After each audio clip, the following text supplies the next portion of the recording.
Ce projet podcast est une initiative créée et proposée par la SBL de Podcast Factory Org avec le sponsor de Transforma Bruxelles Innovation Playground. Et vous retrouvez tous les épisodes sur le site whatsyourstory.be. You're listening to the Podcast Factory. Bienvenue pour un nouvel épisode HR Meetup, votre podcast sur les passions au travail et les thèmes RH. Alors devant moi, j'ai Bruno Sbill. Bonjour Bruno. Bonjour Michel. Merci de me recevoir chez toi. On est dans quelle ville ici, rappelle-moi? On est à Avey, du côté de Mons. Et merci de t'être déplacé. Et on n'est pas très loin de la frontière française. Tout près de Maubeuge. J'ai eu la chance de faire une formation de sound designer à Technocité à Mons. Et j'ai rencontré ta compagne. En parlant bêtement, on s'est rendu compte qu'on avait un point commun de connaissance qui était ton nom Epixis, Belgique, qu'on salue au passage. Et donc, on s'est dit, on va faire un podcast pour présenter un peu ce que Souta faisait. Donc, c'est un des podcasts précédents. J'invite les auditeurs et auditrices à aller écouter.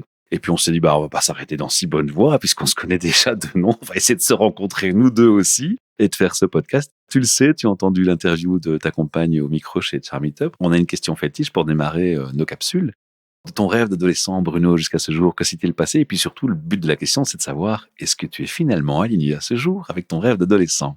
Alors, mon rêve, quand j'étais enfant, c'était d'être éboueur, parce que je trouvais ça super cool. Les éboueurs, ils pouvaient se mettre sur un petit marchepied pendant que le camion roulait. J'adorais ça. Et puis, très vite, mon rêve, c'était de devenir pilote de chasse. Donc, je lisais les BD Buck Danny. J'ai vu Top Gun au moins 50 fois. Et en fait, à 18 ans, j'ai découvert que j'avais 8 sur 10 à un œil, ce qui est rédhibitoire. Donc, j'ai dû aller vers d'autres rêves. En fait, j'ai dû découvrir mes aspirations. Je dirais qu'aujourd'hui, je suis aligné par rapport à ce qui fait vibrer mon âme, mais on n'est plus du tout sur le pilote d'avion de chasse. Tu as dû faire un choix d'études. Qu'est-ce qui t'a guidé? Qu'est-ce qui t'a motivé? Alors, au début, j'étais complètement perdu. J'ai fait une 7e année de scientifique spécial où tu fais que des maths. On se disait avec mes parents, comme ça, c'est pas perdu. Puis j'ai commencé les sciences économiques. J'ai fait un an à Louvain-la-Neuve où j'ai beaucoup fait la fête, mais je me retrouvais pas trop dans les études. J'ai raté 4 années d'études supérieures dans les sciences économiques et dans l'informatique. Je trouvais pas ma place, j'avais un peu une crise de sens et c'est comme si quelque chose ne me motivait pas, comme si j'avais un blocage à l'intérieur, quoi. Après des années à rater, j'ai discuté avec mes parents et j'ai commencé à travailler au Cora de la Louvière comme réassortisseur au rayon jouets. Après 1 an et demi, j'ai commencé à me dire, je ferais quand même bien des études. Donc, j'ai fait mes études en promotion sociale en cours du soir. Donc là, il y avait une motivation. Il y a déjà quelque chose qui se dessinait, une envie de faire quelque chose de particulier. Pas vraiment, mais mes potes faisaient l'informatique. Donc, je me dis, OK, je vais faire à l'époque, on avait placé un graduat en informatique, donc un bac+3. La grosse différence, c'est qu'après quelques mois de ma première année de cours du soir, j'ai rencontré ma femme. Je me suis dit, en fait, t'as l'air un peu bête si tu rates, donc je vais me mettre à réussir. C'est l'amour qui m'a fait switcher. Et du coup, j'aimais bien, parce que tout en travaillant, donc après 1 an de graduat, j'avais déjà trouvé un autre boulot dans l'informatique. Et de travailler, de faire les cours du soir, c'était chargé, mais en fait, c'était chouette, quoi. Moi, j'aimais bien. Tous les gens qui étaient là au cours avaient envie d'être là. Ils avaient toutes des histoires intéressantes, et donc tout le monde avait envie d'avoir son diplôme, et donc on était à fond, quoi. C'est l'élève parfois qui disait au prof, non, mais arrête de raconter ta vie, nous on est là pour apprendre, tu vois, alors qu'en cours du jour, si le prof raconte sa vie, t'es là, OK, ça va, ça fait 1 heure de passer. C'est un peu l'affiliation par amitié et qui t'a amené vers l'informatique. Voilà, c'est ça. Ça avait l'air d'être un secteur porteur. Après 1 an, j'ai trouvé un boulot dans l'informatique. Et donc, j'ai découvert un peu le milieu. J'ai d'abord travaillé pour le CIEP, qui est un ensemble d'associations qui aident les jeunes à trouver un boulot, trouver leurs études supérieures. Donc, à moi qui ne m'étais pas trouvé, je trouvais ça sympa. Et puis après, je suis arrivé dans le monde de la consultance.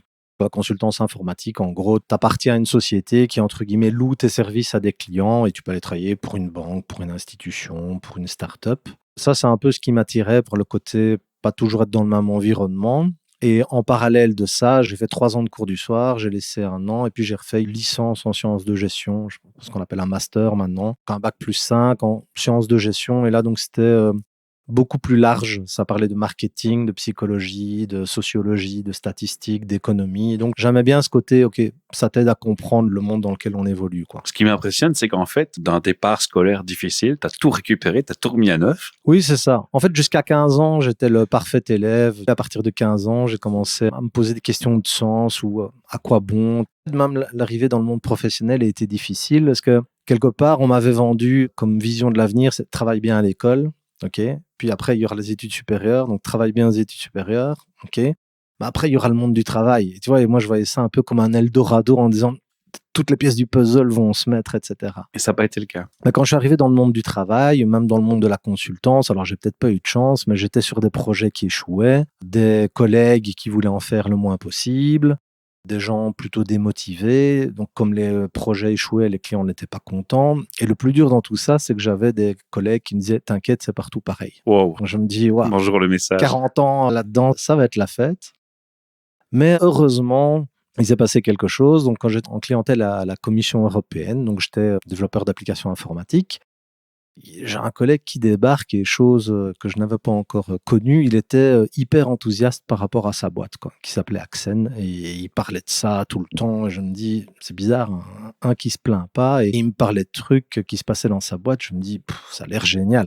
Ça a tellement éveillé mon intérêt qu'après, vers 4-5 ans dans la consultance, je suis allé chez eux et là, c'est un peu la société qui a changé ma vie parce que déjà, il y avait un directeur très accessible. Tu pouvais arriver, peu importe quel était ton titre, on t'écoutait. C'est là que j'ai rencontré Souta, vu que j'ai divorcé de ma femme et donc j'ai démarré une nouvelle union.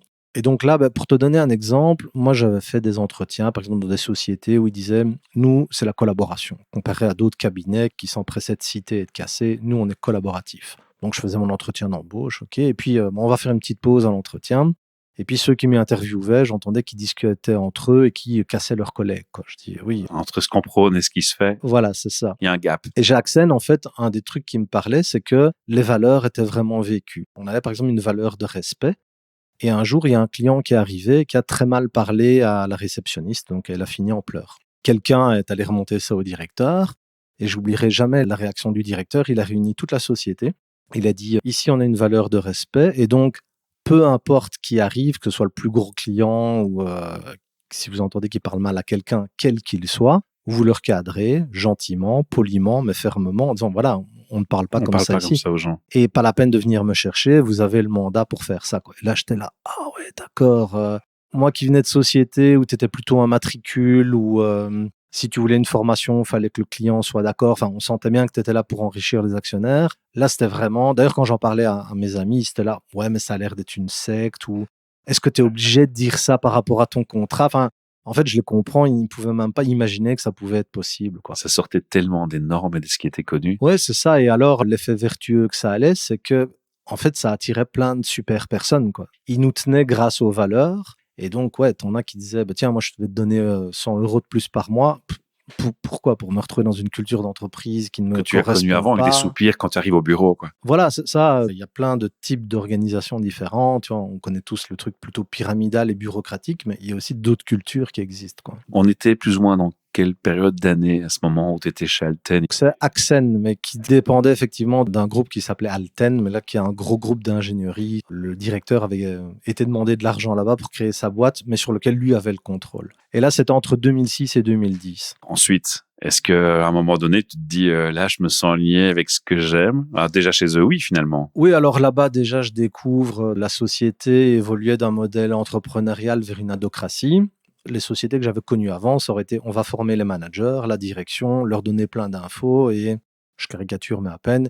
Et vous, les petites mains, vous ferez ce qu'on vous dit. Tu vois, c'est un peu les techniques de management. Il y a les penseurs et les faiseurs. Tu vois, et si tu es un faiseur, on te dit ne pense pas. Donc, super. À l'ancienne, quoi. Voilà. Et là, il y avait beaucoup plus de management par objectif. Et en gros, c'est t'es développeur, t'es chef de projet, t'es manager, t'es à l'admin ou RH, peu importe. Si tu as envie d'aider à faire évoluer la société et que ça t'intéresse, bah, tu peux y participer, quoi. Du coup, on avait des coachs en PNL qui nous accompagnaient. PNL, programmation neurolinguistique, pour ceux qui ne sont pas habitués au terme. Voilà, une des branches de la psychologie, mais qui est très concrète. Par exemple, tu peux apprendre à comment Walt Disney faisait un brainstorming ou comment Léonard de Vinci faisait des dessins pour se faire comprendre. Moi, c'était un des premiers coups de foudre professionnels que j'ai eu, c'est coup de foudre pour la psychologie, parce que là, c'était très concret. Parce qu'il y avait le côté développement personnel? À l'époque, d'abord, comme j'étais encore assez cartésien, c'était, OK, ça n'a pas l'air perché, ça a l'air clair, et c'est... La PNL, en fait, plutôt que s'intéresser à où y a-t-il un problème, il s'intéresse à pourquoi ça fonctionne. Et on peut utiliser ça, par exemple, pour faire réussir des élèves à l'école, pour qu'une boîte de pub fasse une bonne campagne et ce genre de choses. Ou même pour que quelqu'un se sente mieux. Voilà, c'est ça. C'est un peu moi, après quelques années après avoir découvert ça, que en fait, ces psys qui nous accompagnaient, plein de gens allaient les voir personnellement. Et du coup, comme tu les avais déjà vus travailler dans le monde de l'entreprise et qu'ils y donnaient confiance, ben voilà, ça paraissait tout tracé, quoi. Donc t'imagines une société où plein de gens vont chez le psy. En fait, c'est génial, quoi. Moi qui accompagne maintenant des sociétés, parfois tu te dis, ah, tel développeur, tel manager, s'il avait travaillé un peu sur lui-même, qu'est-ce que ce serait plus facile, quoi. Et donc voilà, en tout cas, ça m'a fait découvrir notamment le monde de la psychologie et le monde d'Agile et Scrum que tu connais déjà, je pense. Via Pixis. Alors ici, tu nous as semé la graine historique de tout ce qui va faire naître les différentes activités que tu as ensuite, en quelque sorte. Raconte-nous. Moi, je suis coach, formateur, conférencier et auteur. J'ai plusieurs casquettes. Et vers 2010, j'ai découvert toute une série de choses chez Accen parce que on pouvait aussi participer à des séminaires de développement personnel, à nouveau sur base volontaire. J'ai découvert une troisième chose, donc encore un coup de cœur, c'était les familles d'âmes. D'avoir découvert tout ce genre de choses, en 2010, le directeur fondateur s'en va pour partir vers d'autres aventures. Alten, le gros groupe, nous remet un directeur de chez eux, mais avec une autre culture d'entreprise. En gros, c'était le début de la fin. Mais d'avoir découvert les familles d'âmes, qui est un modèle qui a l'air un peu ésotérique, mais en fait qui est très concret. C'est un modèle développé par une Canadienne et c'est une synthèse de plein de choses de la psychologie contemporaine que tu connais peut-être déjà, comme le triangle dramatique, avec le jeu du sauveur, de la victime, etc. Les RH connaissent bien ça. Avec le processus du deuil, par exemple, quand tu fais du changement en entreprise, on passe par ce processus du deuil. Parfois, les gens s'étonnent quand on fait quelque chose. Tiens, tout le monde fait comme s'il n'y avait rien eu. Ben oui, c'est la phase de déni. Et ce truc-là, les familles d'âmes, ça parle aussi des chakras, comme au yoga, des blessures. Je vais t'interrompre parce qu'au départ, rappelle-toi, tu m'as dit, moi, ce que j'aimais bien, c'est que c'était assez cartésien. Je sens que le chemin s'écarte du cartésien. Et là, on est clairement dans un sujet où des personnes pourraient se dire, voilà, on est complètement outside de tout ce qui est logique et de tout ce qui est cartésien. Oui. Les familles d'âmes, en gros, on travaille sur 4 dimensions. Tu as les 4 corps, parfois on appelle ça. Donc, tu as le corps physique, souvent un grand oublié dans le monde de l'informatique. Donc, le corps physique, comment tu dors, ce que tu manges, est-ce que tu fais du sport. Le corps émotionnel, donc tout ce qui est les émotions, les relations, etc. L'ambiance dans l'équipe, par exemple. Deux sujets qu'on écarte vite en société. On ne devrait pas s'étonner maintenant qu'il y ait tant de burn-out. C'est une parenthèse. Je te laisse continuer. C'est ça, en fait, les émotions, c'est pas un problème de design. Elles sont pas là par erreur, quoi. Mais souvent, on ne les utilise pas. Et si tu n'écoutes pas tes émotions, les gens qui pensent contrôler leurs émotions, en fait, ils se font diriger par leur fait de ne pas vouloir sentir. Enfin, après ça, je pense que même dans les RH, de plus en plus de monde sont ouverts à ça. Il y a une prise de conscience claire, oui, tout à fait. Donc, le troisième corps qu'on étudie dans les familles d'âmes, c'est le corps mental, donc tout ce qui est de la réflexion, mais aussi des intuitions, qui n'est pas nécessairement un raisonnement mécaniste. Et puis le quatrième corps, qui est le corps spirituel, la connexion à l'âme, c'est cette quête de sens, ces questions existentielles qu'on se pose peut-être comme moi très tôt ou après plus tard la crise de la quarantaine. Et donc, effectivement, je me suis ouvert à d'autres dimensions, plus que juste la réflexion mécanique. Et ça nous mène à, tu proposes un accompagnement à des personnes qui sont peut-être en perte de sens. Ouais, donc j'ai un pied dans le monde du développement personnel et encore un pied dans le monde de l'entreprise. Donc pour moi, c'est important d'amener du sens dans le monde des entreprises, que j'y ai beaucoup souffert. Mais il y a plein de mouvements hyper intéressants comme Agile, Scrum, Reinventing Organization, l'entreprise libérée. Il y a plein de choses fantastiques qui existent. On en a parlé beaucoup. On a plusieurs épisodes podcast où on fait une mention de ce livre qui est une référence et limite une bible pour le monde RH. Et j'étais émerveillé, moi, de voir cet enthousiasme naître. Et puis, malheureusement, dans le concret, alors je vais pas généraliser, il y a toujours des exceptions, il y a toujours des choses différentes qui se passent partout, mais malgré tout, entre la théorie et la mise en pratique, on est encore resté dans un gros écart parfois. C'est difficile finalement d'arriver à mettre en pratique certaines choses qui enthousiasment pourtant les RH. Ouais, tous les outils que je t'ai cités là, c'est compliqué à mettre en place. C'est pareil pour Agile, c'est pareil pour les familles d'âmes, c'est pareil pour le développement personnel. Parfois, les gens, on leur vend, par exemple, Agile, Scrum, on va te dire, tu vas être 300% plus productif. On va te dire, le fondateur, il dit, on va faire 2 fois plus de travail en la moitié de temps. Donc, évidemment, les entrepreneurs, ça leur parle. Mais moi, je me souviens, à l'école, on me disait, changer une culture d'entreprise, ça prend 10 ans, quoi. Et c'est vrai que maintenant, on veut les résultats tout de suite, etc. Par exemple, moi, chez Accen, je pouvais aller travailler de 18h à 22h le soir bénévolement. Et donc, quelqu'un pourrait se dire, je vais dire ça à mes employés, venez le soir, c'est important pour la boîte. J'aurais pas fait ça pour d'autres boîtes avant où on ne me considérait pas et finalement, si je bossais plus, c'était bon pour les actionnaires. Mais là, il y avait tellement de valeurs, de choses mises en place que ça me faisait vibrer. Et je recevais aussi, j'apprenais, j'avais les formations PNL, enfin tout ce qui m'intéressait. Et donc, oui, c'est difficile à mettre en place, mais si tu prends par exemple la société Odoo, ils reprennent certains principes de Reinventing Organization, de responsabilité, et c'est Comme Accent, c'est extrêmement difficile. Une fois que le directeur était parti, pour moi, c'était le début de la fin. D'ailleurs, c'est pour ça que je me suis lancé comme indépendant. C'est pas parce que le modèle est compliqué qu'il est incorrect. Et puis, pour toutes ces belles idées, tu as des gens qui vont pervertir le modèle et qui, au nom de Reinventing Organization, bon, ok, on vous a mis un billard et une boîte à bonbons, maintenant vous allez travailler 2 fois plus. Ben non, Le raccourci c'est est pas très ça. vite fait. Voilà. Ouais. Toi qui fais du développement personnel et qui accompagne des gens, tu es le premier témoin de à quel point il peut parfois être difficile de changer le comportement d'une personne déjà. Et l'entreprise, c'est toute cette multitude de personnes ensemble avec les interactions qui s'y mêlent. Donc c'est encore plus compliqué, j'ai envie de dire. Oui, c'est vrai que c'est compliqué.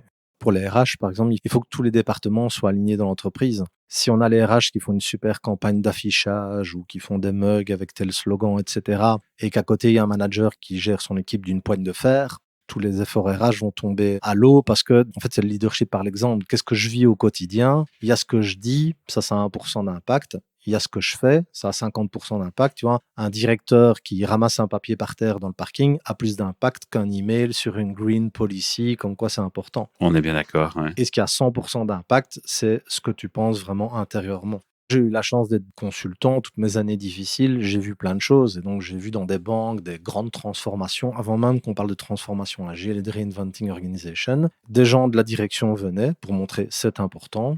Des consultants venaient expliquer des concepts qui volaient un peu au-dessus de la tête de tout le monde. Tout le monde disait oui, oui. Et puis, en fait, les gens travaillaient comme avant et je les entendais dire attention, parce que maintenant, je suis coach, je suis plus machin. Mais en gros, ils travaillaient comme avant. Et donc, tu voyais que le truc n'était pas intégré, quoi. Il y a des scénarios positifs aussi, on en a cité un Voilà, comme c'est exemple, ça. il y en a certainement d'autres aussi. Et donc, moi, je suis un grand défenseur de tout ça, y compris Reinventing Organization. Moi, je suis assez d'accord. Pour moi, c'est l'avenir, mais voilà, faudra peut-être 30 ans, 40 ans pour qu'on y arrive et que ça devienne la norme, quoi. Mais... Ou changer l'approche et peut-être plus écouter la base, par exemple, écouter plus ses employés. Parce que, par exemple, quand on dit je veux faire avec Laurence Vanier qui parlait du bonheur au travail, qui a écrit un superbe livre là-dessus, c'est aussi quelque chose qui me marquait, qui m'intéressait. Et j'ai vu des entreprises faire des tentatives de bonheur au travail. Mais on n'impose pas une forme de bonheur au travail. Il faut d'abord sonder ce qu'attendent les gens, écouter ses employés pour en tenir compte. Parce que si c'est unilatéral, c'est un dialogue de sourds. Alors, le bonheur au travail, c'est un magnifique reportage. Je suis en contact avec le réalisateur qui a maintenant fait toute une série qui s'appelle Le bonheur à l'école. C'est aussi un truc qui m'intéresse beaucoup, les écoles alternatives. Et il est venu d'ailleurs filmer dans l'école où sont mes garçons. Et en fait, moi, je pense qu'il y a eu un gros malentendu avec cette histoire de le bonheur au travail. Pour moi, c'est un reportage qui montre tout ce qui est possible. Un peu comme le film Demain dont on a parlé hors antenne. Et en fait, les gens se sont posés des questions philosophiques. Doit-on être heureux au travail? Pour moi, en fait, ce que ça amenait, c'est que c'est comme si le fait d'être heureux dans son travail, c'était être extraterrestre. Et c'est vrai que moi, quand je dis à mes amis, en fait, moi, j'adore ce que je fais, mais bon, j'ai mis quelques années aussi à aller vers ça. Tu as l'impression que c'est l'exception. Tu vois, tout le monde parle de travail alimentaire, etc. Enfin, beaucoup de gens parlent de ça. Et pour moi, il fallait pas avoir des réflexions philosophiques sur le bonheur. Qu'est-ce que le bonheur doit... Est-ce que l'entreprise doit rendre heureux? C'est des gens qui ont pris ça au pied de la lettre et qui sont... on fait des délires philosophiques. C'est juste que, il y a d'autres façons de faire et les gens peuvent se réaliser dans le travail. On voit plus nos collègues que nos femmes. On a un super gros scoop chez Charmeetup. Ce truc est pas nouveau du tout parce que Socrate disait fais de ton job une passion et tu ne travailleras plus jamais un jour de ta vie. Mais évidemment. Les gens qui disent maintenant les jeunes c'est plus ce que c'était, du temps de Socrate, il y a déjà des écrits là-dessus. Donc chaque génération refait ça. Ce qui m'attire dans ma curiosité, c'est ce fameux ouvrage que tu as rédigé. J'ai envie d'en savoir plus. Quand j'ai découvert les familles d'âme, moi ce modèle et le fait de découvrir ma famille d'âme m'a permis notamment de me réorienter professionnellement. Donc en 2010, je me suis dit, je vais me lancer comme indépendant parce que je veux faire du coaching, de la formation en entreprise, du développement personnel, être thérapeute. Et des conférences. Voilà, et des conférences pour parler notamment d'Agile Scrum qui était émergent à l'époque. On allait en parler dans les universités, dans les conférences pour dire, regardez, il y a un truc qui existe, c'est génial, on l'a essayé, ça fonctionne et vous devriez en faire pareil. Maintenant, c'est très à la mode aujourd'hui, donc ça vient avec des travers, mais voilà. Et donc, les familles d'âme, moi, ça m'a vraiment permis du coup de me lancer comme indépendant et de savoir vers quoi je voulais aller. Et j'ai utilisé ça avec mes enfants, en couple, avec des équipes que je coachais, parce que ça permet aussi de savoir mieux communiquer. Et on a contacté avec d'autres la créatrice du modèle qui a écrit un livre et on lui disait mais tu dois écrire plus, c'est génial ce truc-là. Et on la harcelait, mais elle a écrit d'autres livres mais sur d'autres sujets. Et à un moment, je me suis dit c'est peut-être à moi d'écrire ce livre-là. Et j'ai proposé à Dominique Dethier, qui est psychologue et que j'avais rencontré chez Accent, qui aidait à animer des séminaires. Et je sais qu'elle adorait le modèle et l'utilisait aussi. Et donc, un jour, j'ai proposé, je dis, bah voilà, c'est peut-être à nous de l'écrire. Et donc, on a démarré l'aventure en 2017. Donc c'est une coécriture. Voilà, on est 2 auteurs, un homme et une femme. Le livre s'appelle À la découverte des femmes idam, où finalement, on réexplique le modèle. Parce qu'il y a, même dans le livre fondateur de Diane Leblanc, il n'y a pas tellement de chapitres, en fait, qui expliquent les femmes idam. On voulait donner plein d'explications. Et aussi, on avait une autre ambition, c'était rendre ce sujet accessible à tous. C'est-à-dire, ceux qui aiment l'ésotérisme, le développement personnel et la psychologie vont aimer, mais on voudrait aussi qu'une DRH, un directeur d'école, un CEO puisse l'ouvrir et le comprendre. Et retrouver le sens par rapport à sa fonction et sa position. Voilà, exactement. Parce D'accord. que c'est la beauté de ce modèle, c'est vraiment le spectre d'application. Tu peux l'utiliser en couple avec tes enfants, au boulot, pour toi, pour structurer une thérapie. C'est un peu comme une boîte à outils, quoi. Tu t'en fais un peu ce que tu veux. Et maintenant, même si ça parle de spiritualité, tu as des conseils de direction qui sont intéressés par ça. Moi, je l'ai découvert, j'étais dans une société informatique. Tu as des DRH qui utilisent ça pour recruter. Donc, c'est vraiment magnifique, quoi. L'ouvrage est sorti quand? Donc, il est sorti en septembre 2019, juste avant le Covid. Et il est sorti chez Guy Daniel, qui était vraiment l'éditeur qu'on voulait, qui est un éditeur parisien, mais qui, dès 1974 ou 78, s'est intéressé aux médecines alternatives, au développement personnel et tout. Donc, voilà, il y a beaucoup de livres qu'on aime bien de cet éditeur. Et voilà, on voulait ça, on a soumis notre manuscrit et on l'a eu, donc c'était vraiment chouette, quoi. Tu fais des conférences, tu parles pas que de l'agilité dans tes conférences. Non, même en fait, mes conférences sur l'agilité, moi, ce qui m'intéresse, c'est vraiment le côté humain. Et le développement personnel. Voilà, le côté psychologie, développement personnel, la collaboration, tout ce qui est soft skills, parce que ce que je dis toujours, que tu aimes ou pas la psychologie, elle sera quand même présente dans les rapports humains. Donc, c'est pas comme si tu pouvais l'enlever, etc. Et j'ai ma réponse à ma question. Finalement, tu es aligné avec ton rêve. Mais ton rêve qui est venu plus tard. Voilà, je l'ai découvert. C'est vrai que, oui, la question du sens, ça m'a toujours drivé. C'est un peu comme un cycle qui se répète, quoi, tu vois. C'est comme quand tu soignes une blessure, tu en découvres une nouvelle.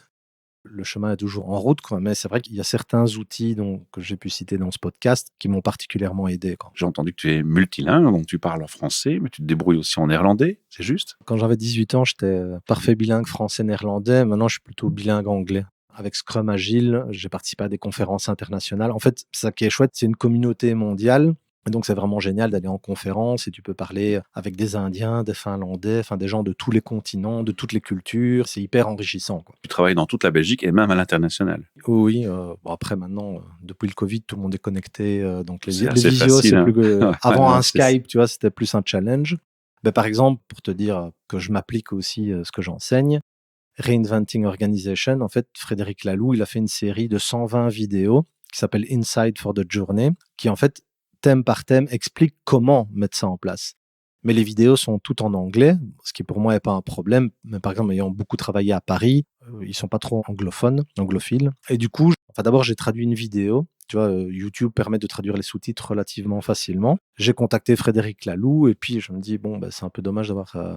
parce qu'il devait valider la traduction. Et puis, j'ai lancé un projet et au final, on s'est retrouvé à 50 personnes à travailler avec les principes de Reinventing Organization, ça veut dire sans chef, c'est bénévolement. Évidemment, il y a très peu de reconnaissance, si ce n'est que tous les gens étaient fans du modèle. Et maintenant, les 120 vidéos, Inside for the Journey, je vous invite vraiment à les regarder, sont sous-titrés en français sur la chaîne de Frédéric Laloux, Reinventing Organization, sa chaîne. Et donc, tu as des thèmes, par exemple, sur l'auto-organisation. Tu vois, par exemple, il y a une vidéo, c'est si je mets en place l'auto-organisation et que mes employés prennent que les avantages, mais pas les devoirs et les inconvénients, comment faire? Tu vois, je suis sûr que c'est un thème qui va parler à plein de HR.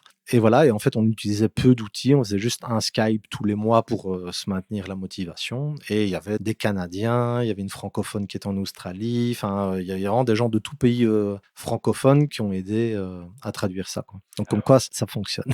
T'as les DRH, ils sont contactés, mais en permanence, quoi. Ils sont sollicités de toutes parts. Comment tu travailles avec les entreprises? Tu les abordes avec quelle approche? Mon secret, c'est faites une thérapie. Moi, je l'ai fait, ça m'a beaucoup aidé. Donc, s'il y a qu'un truc à faire, c'est faites ça. Moi, en fait, tu vois, quand je me suis lancé comme indépendant, il y a énormément de croyances sur être indépendant qui sont pas vraies. Par exemple, tout le monde te dit, il faut être un bon commercial. Si tu n'arrives pas à vendre tes trucs, ça n'ira pas. Ou peut-être qu'il y en a qui adorent faire du commercial et qui s'éclatent à faire ça. Mais moi, j'ai la croyance que quand tu es sur ta voie, parce que tu demandais comment je travaille, j'accompagne beaucoup de gens qui changent de vie, comme moi je l'ai fait finalement, qui font un burn-out, qui sont pas heureux dans leur travail, qui ont souvent une passion ou un truc qui a beaucoup de sens pour eux, mais qui n'arrivent pas à faire le chemin vers ça et surtout en vivre parce que bon, il y a des factures à payer. En fait, moi, j'ai jamais dû faire le commercial. C'est les gens qui sont venus vers moi et pas parce que j'ai plus charismatique qu'un autre ou quoi, mais j'ai vraiment découvert ça. Quand tu vas vers ce qui est juste pour toi, la vie t'accompagne. Et c'est un truc que je dis en coaching avec les gens et que je peux pas expliquer et que je vois tout le temps. Moi, quand je me suis lancé comme indépendant, j'ai fait ce que je déconseille à tout le monde, c'est-à-dire pose ta dème et puis tu verras. Moi, je conseillais non, trouve-toi un contrat et ensuite va vers ton contrat et comme ça, tu te mets pas en danger. Et à un moment, j'ai vraiment senti mon âme qui me parlait et je dis c'est juste pour moi. Donc j'ai dit à ma boîte, on ne travaillerait plus que en tant qu'indépendant, je m'en vais. Donc finalement, c'est plutôt les gens, comme je donne des formations, tu vois, il y a beaucoup de gens qui me voient en action un jour ou deux, et ça, je pense, ça peut aider de dire, tiens, il a l'air cohérent par rapport à ce qu'il dit, et donc ils vont me dire, tiens, nous, on veut faire ça. Mais pour répondre à ta question par rapport au RH, et c'est vrai que les managers, c'est pareil, hein, tout le monde dit, ah, j'ai tel consultant et tout. Pour moi, ce qui est important, c'est quelle est la vision, quel modèle d'organisation ils veulent mettre en place. Tu as par exemple la spirale dynamique qui aide aussi beaucoup par rapport aux structures d'entreprise. C'est vraiment quelle est votre vision, qu'est-ce que vous voulez mettre en place, et après, ça aura du sens de par soi-même de dire, tiens, est-ce que je fais un peu de yoga, est-ce que je fais un peu de trucs, etc. Et parfois, c'est juste aussi ce qui leur plaît, etc. Moi, je dirais plutôt que de recevoir tout et dire qu'est-ce que je vais essayer, de dire où je veux aller. Moi, souvent, c'est comme ça que je travaille. C'est, on va faire un team building, voilà, pour une télévision belge. Le service informatique va dire, nous, on veut mettre ça en place. On accompagne déjà les managers en coaching. Enfin, je dis on, parce que parfois, je collabore avec d'autres personnes. Et puis, à un moment, on va organiser un team building, mais qui va aller pile sur ce qu'ils veulent mettre en place et parce qu'ils veulent transmettre ce genre de choses, quoi. Je crois profondément, moi, personnellement, qu'il y a ce que j'ai appelé le radar de l'âme, la métaphore du radar de l'âme. Tu peux avoir des millions de coachs sur Internet, mais il y en a qu'un qui va te convenir. Tu peux avoir des milliers de DRH sur Internet et des milliers de prestataires sur Internet. Il y en a que 2 qui vont matcher parce qu'ils vont se reconnaître, ils vont se comprendre. Et parfois, il n'y a même pas besoin de mots. Il y a juste à se comprendre. Ouais. Et ça, je crois que c'est une belle petite conclusion sur cet aspect-là. Qu'est-ce que t'en penses? Oui, tu as souvent des entrepreneurs, c'est ça, hein, c'est un binôme de gens, voilà, parfois ils comparent même ça à un couple. C'est vraiment. Je fais cette métaphore souvent, ça choque parfois les gens. Non, mais moi, c'est à nouveau, regarde combien de temps on passe avec les collègues. Et donc, non, je suis tout à fait en ligne avec ça. Moi, c'est vraiment ça, les trucs qui m'ont le plus parlé. Scrum, on en a parlé, j'ai vraiment eu comme un coup de foudre. Je savais pas, c'est comme si, tout ce qui m'embêtait dans la gestion de projet n'est plus là. Et après, en fait, tu as 2 choses. Tu as la partie réflexion et tu as la partie action. Et à un moment, même dans la spiritualité, à un moment, tu dis, bon, écoute, je pense qu'il faut aller vers ça. Il faut être dans l'action, être dans la matière et voir ce que la vie te renvoie. Et tu apprends quelque chose. Tu vois, il n'y a pas, OK, il y a un chemin tout tracé et maintenant je peux le dérouler tranquille, quoi. Il y a toujours des surprises, ce qui est sympa aussi. Première question de clôture de podcast. Qu'est-ce que c'est un bon RH pour toi ou comment tu définirais un RH tout simplement? Un bon RH, pour moi, je ferais le parallèle avec, parfois les gens parlent de service qualité. Tu vois, il faut un bon service qualité pour amener de la qualité. Et pour moi, les ressources humaines, c'est comme la qualité, ça doit être la question de tous. Sinon, le service qualité, c'est les casse-pieds qui essayent qu'on fasse les choses bien et tout le monde les fait différemment. Mais quand ils sont là, c'est un peu comme le directeur est là, donc il faut bien faire. Pareil, pour moi, la question de l'être humain, elle doit être globale à toute l'entreprise. D'abord par le conseil direction ou pour le leader, parce que tous les outils qu'on a pu citer, toutes les bonnes expériences que j'ai pu avoir, elles avaient quelque chose en commun, c'est qu'il y avait vraiment un leader puissant, convaincu, qui drivait tout ça. Qui les porte, oui, clairement. Et qui les porte, et c'est pareil pour Scrum Agile, si on n'est pas soutenu par le management ou la direction, ça ne prendra pas ou à un moment ça s'essoufflera. Donc je dirais quelqu'un qui a une vue transversale et qui a surtout le soutien de la direction. Donc c'est quelqu'un surtout qui a au-dessus de lui un phare qui éclaire bien la direction dans laquelle il faut aller, quoi, si je prends une belle métaphore aussi. Ou lui-même qui va peut-être être le leader et emmener les gens avec, quoi. Mais voilà, que ce soit pas un département qui s'occupe de l'humain parce qu'il faut bien, mais que ce soit présent partout. En fait, chez Accent, on n'avait pas de département RH, mais le côté humain était exceptionnellement présent. Et il était vécu chez tous. Voilà. Et toutes. Alors, un effet wow. Tu connais cet effet wow? C'est un endroit où tu arrives pour une mission ou parce que tu vas prospecter ou tu vas rencontrer quelqu'un, on t'a invité, et puis tu rentres dans les lieux et peu importe soit l'humain, les locaux, que ce soit n'importe quoi, toi, dans ta tête, le seul mot qui te vient, c'est wow. Est-ce que tu as déjà eu cet effet wow? Si oui, lequel? Et sinon, qu'est-ce qui te donnerait à toi un petit effet wow? Ouais, l'effet waouh, pour moi, celui que j'ai eu, c'est ce que j'ai expliqué quand le directeur chez Accent a dit je crois que ça paraissait évident. Voilà, malheureusement, Accent n'existe plus. Donc, mais d'ailleurs, juste par rapport à ça, on pourrait croire que c'est un échec qui n'existe plus. Mais en fait, moi, je connais au moins 50 personnes qui ont quitté Accent et qui ont créé quelque chose. Moi-même, j'ai pu créer des trucs. Et donc, ça a vraiment eu cet effet tache d'huile. On appelait ça la constellation. Voilà, moi, l'effet waouh, c'est quand j'arrive dans un endroit et que je sens que les valeurs sont vécues. Et c'est vrai que parfois, je me frite un peu avec des décideurs quand je dis, mais moi, vous savez, je rentre dans une pièce, je le sens tout de suite. Et puis après, non, c'est pas possible, faut faire des études. Mais tu le sens tout de suite, par exemple, dans une conférence agile, comme tu as pu voir. Moi, j'adore parce qu'en plus des sessions, les gens qui sont là, ils se posent les mêmes questions que moi. Comment faire un monde meilleur, le développement durable.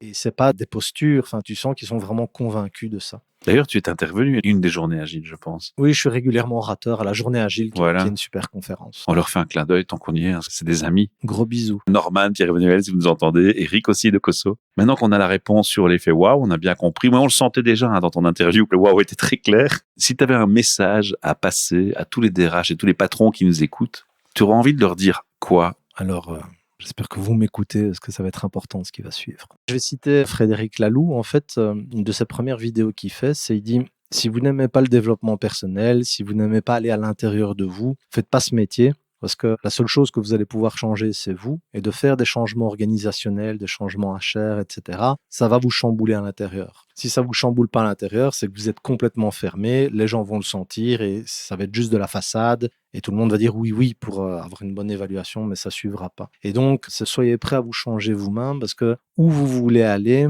vous saurez si vous êtes dans la bonne organisation, dans le bon département. Ça vous donnera aussi la force de faire des propositions et de tout de suite sentir si vous êtes accompagné ou pas. Donc, c'est vraiment d'aller voir à l'intérieur de soi, parce que une fois qu'on a réglé ces problèmes, qu'on comprend ses aspirations, c'est beaucoup plus simple d'avancer et d'amener des gens avec soi. Alors, on va compléter en donnant un site internet où on peut aller trouver des informations sur toi. Est-ce que tu en as un? Oui, donc il y a famille avec S, dame avec S en un mot.com qui explique le modèle de famille d'âme. Puis après, je suis sur les réseaux sociaux, Instagram, Facebook, Brunos Bill. Il n'y a pas d'homonyme, donc, et LinkedIn. Pour l'ouvrage, on peut le trouver Chez tous les bons libraires, là où vous achetez vos livres, il est commandable. Il a été vendu à plus de 5000 exemplaires, donc il est réimprimé. Donc c'est bon signe. Sinon, sur les plateformes, il est trouvable aussi. Parce que parfois, après 6 mois ou un an, parfois ton livre, on ne le trouve plus que sur les plateformes. Parce qu'il est bon ton de critiquer les plateformes dans le développement personnel, mais on les remercie quand même un petit peu parce qu'il y a de bonnes choses sur les plateformes. Rendons à César ce qui Sans lui appartient. nous, on ne saurait pas vendre le livre.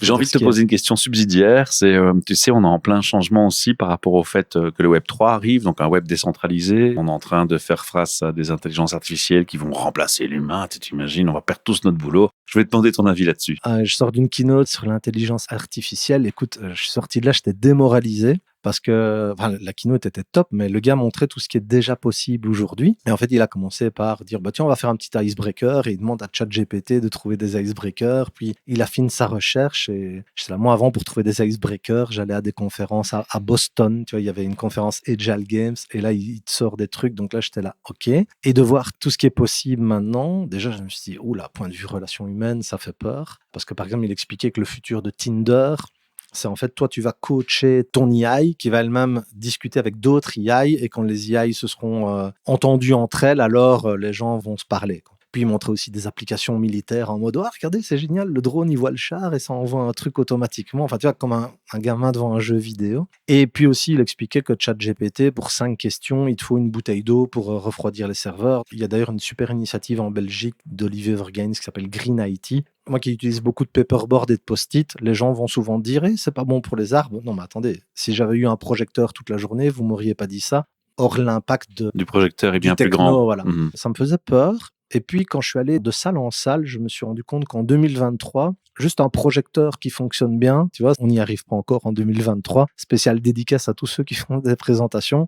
Donc, je me dis, voilà, il y a peut-être un délire technologique, un rêve de choses. Moi, si je dois avoir ça, mais voilà, dans la pratique, est-ce que ça va bien fonctionner? Moi, je vois ça quand même ça va enlever, je pense, plein de trucs qui n'ont pas de sens. Tu vois, par exemple, pour moi, une lettre de motivation, ça n'a pas beaucoup de sens. C'est, tu t'assures que quelqu'un a écrit la lettre de motivation. Donc, s'il est intelligent, il allait demander à quelqu'un qui sait le faire. Voilà. Si ChatGPT te pond une lettre de motivation, ça te dit rien sur la personne, mais finalement, est-ce que c'était utile? Donc, des docs qui ne servent à rien, que personne ne lise, elles vont être générées par l'IA, tu vois. Et c'est vrai que les gens vont être plus, par exemple, les développeurs informatiques qui ne veulent pas discuter avec le client, qui veulent qu'on leur fasse une liste des choses à faire très précises et qui codent, ça pourrait être, je pense, remplacé par l'IA. Donc, quelque part, on va devoir se poser la question de qu'est-ce qu'on amène vraiment comme valeur ajoutée. Mais donc, c'est vrai que c'est impressionnant et là, il disait qu'en 10 ans, on va connaître 100 ans d'évolution technologique. Voilà, à nous, de toute façon, le monde, les êtres humains, c'est nous, donc à nous d'en faire un truc utile, mais voilà, c'est vrai que c'est interpellant. Beau mot de conclusion. Alors Bruno, si nos auditeurs et auditrices souhaitent te contacter, te poser une question, sache qu'ils peuvent suivre un lien qui est dans le descriptif du podcast vers un voicemail. Moi, je suis preneur de feedback, de retour. Voilà. Racontez-moi vos histoires, j'adore. La solution est là, elle existe. Si dans votre message, vous nous dites on peut partager le message, eh bien, on le mettra sur les réseaux sociaux en commentaire du podcast et tu pourras l'écouter en live sur les réseaux super. et réagir de la même manière. Et si les gens ne mettent pas verbalement qu'ils autorisent qu'on utilise leur voix dans les réseaux, eh bien, le message te l'enverrai à titre personnel, par mail, et puis tu pourras l'écouter, y répondre personnellement, en direct aux personnes qui seraient motivées par cette démarche qui, je trouve, est pourtant très constructive. Donc, je vous invite à le faire. Partagez, likez, commentez ce podcast, faites-le connaître. Ça rendra un peu de visibilité à toutes les personnes qui viennent à mon micro. Je crois que c'est bien mérité parce qu'ils nous partagent leur temps, leur passion. Et puis nous, ça nous aide à continuer ce projet avec motivation et enthousiasme, comme toujours. À très bientôt pour de nouvelles aventures. HR Meetup. Merci à toi. Merci. You're listening to the Podcast Factory. Ce projet podcast est une initiative créée et proposée par la SBL de Podcast Factory Org avec le sponsor de Transforma Bruxelles Innovation Playground. Et vous retrouvez tous les épisodes sur le site whatsyourstory.be.